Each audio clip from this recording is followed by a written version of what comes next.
සුබ දවසක් සියලු දෙනාට. සිනමන් අමුඩු YouTube channel එකේ ඇත්තම හොඳ වීඩියෝ එකක් අසනීප තත්ත්වෙක ඉඳලා වීඩියෝ එකක් දෙන්න බලනවා. තාමත් අසනීප තත්ත්වෙ ඉන්නේ ඇත්තම කියනවා. ගොඩක් කට්ටිය වීඩියෝ ඉල්ලනවා ඒ මොකද වෙලා තියෙන්නේ කියලා අහනවා. මම මේ පැලපහයි වීඩියෝ එකේ අලුත්ම වීඩියෝ එකක් දෙන්න හදන්නේ. දැන් මේ පැල හිටවලා සාමාන්‍යයෙන් මාස මේ 4 වෙනි මාසෙ මේ යන්නේ. එතකොට මම අධික පෑවිලා තියදී තමයි මේ පැල හිටෙව්වේ. එතකොට මම මේක විස්තරයක් කරන්නම්. මුලින්ම දෙයක් කියන්නම්. සිනමන් අමුඩු YouTube channel subscribe කරලා share කරලා අනිවාර්යෙන් වීඩියෝ follow කරලා මේ විදිහට හිටවන්න. හරි. එතකොට සාමාන්‍යයෙන් මම කිව්වා ඇත්තම කියනවා නම් මේ පැල මේ බකට් පහේ සිස්ටම් එක. හරි. ඒතර මම මේ ඉඩම සම්පූර්ණම මැප් කරලා හිටවලා තියෙන අඩි 5න් 5ට වැඩියෙන් දාලා තින්නේ. එතකොට මේකේ තව එකක් තමයි මේකේ කම්බි පණුව කන ශක්තිය වැඩි. ඒ කියන්නේ මේ ඉඩම් වල.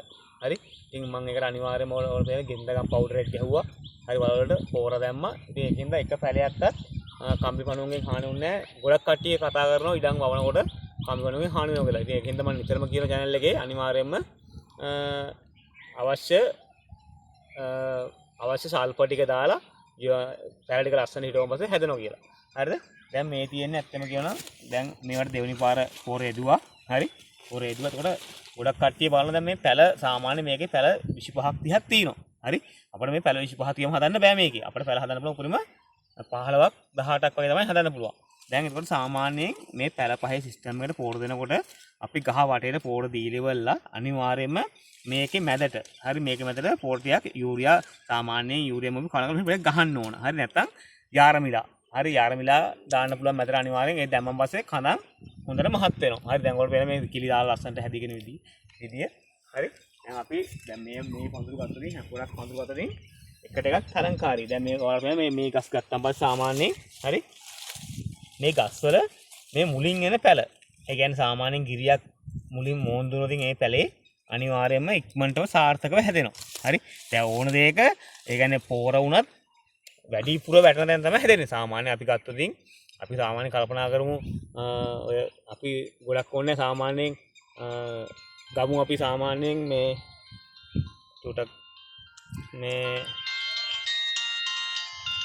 සාමාන්‍යයෙන් අපි ගත්තොතින් අපි සත්තු ගත්තොත් අපි සාමාන්‍යයෙන් බල්ලෙක් ගමුකෝ. බැල්ලියක පැටව ගත්තොතින් දඟල කිරි බොන එක්කෙනා තමයි ඉක්මනටම වැඩෙන්නේ.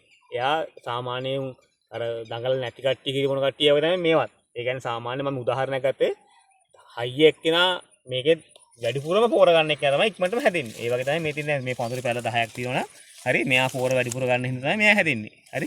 ඒකින්ද පෝර සමව දාන්න ඕනේ. මේ ගහවට ලස්සනට පෝර දාලි වෙලා අනිවාර්යයෙන්ම යාරමිලා ටිකක් දාන්න නැත්නම් මේ ගස්වල කඳන් මහත් වීමක් වෙන්නේ නැහැ. අනිවාර්යයෙන්ම ගස්වල කඳන් මහත් වෙන දාන්න ඕන. යාරමිලාගේ දාන්න ඕනේ. දැන් මේකේ සාමාන්‍ය මගේ ටාගට් එක අවුරුදු 2කමාරට වැඩි ඉස්සෙල්ලා උණු කපන්න. මොකද හේතුව මේකට පෝර දෙන්න ඕනේ මේ විදිහට නෙලන්න ඕනේ. කැලේ වැවීමේ ශක්තිය වැඩි. සාමාන්‍යයෙන් එක මුරයකට නෙල්ල පෝර දාන්න ලක්ෂයකට එකමාරකට හැවත්ත කිට්ටු ප්‍රමාණයක් යනවා. තව එන්නේ නැහැ වැඩි වෙනවා ඒක. මොකෝ එන්නේ නැහැ දැන් මේකට පෝර ප්‍රමාණය වැඩි කරන්න බෑ. හරි. මේ පැල පහේ සිස්ටම් එක මේකට තනිකර පැල පහ දාලා තින්නේ අනිවාර්යයෙන් වත්තේ ඔක්කොම දාලා තින්නේ පැල පහ දාලා තින්නේ. මේක ගොඩක් කට්ටිය වවන්න බය නැහැ. බයයි. මොකද හොදින් මේ කපා ගන්න බැරි වෙයි කියලා. හරි.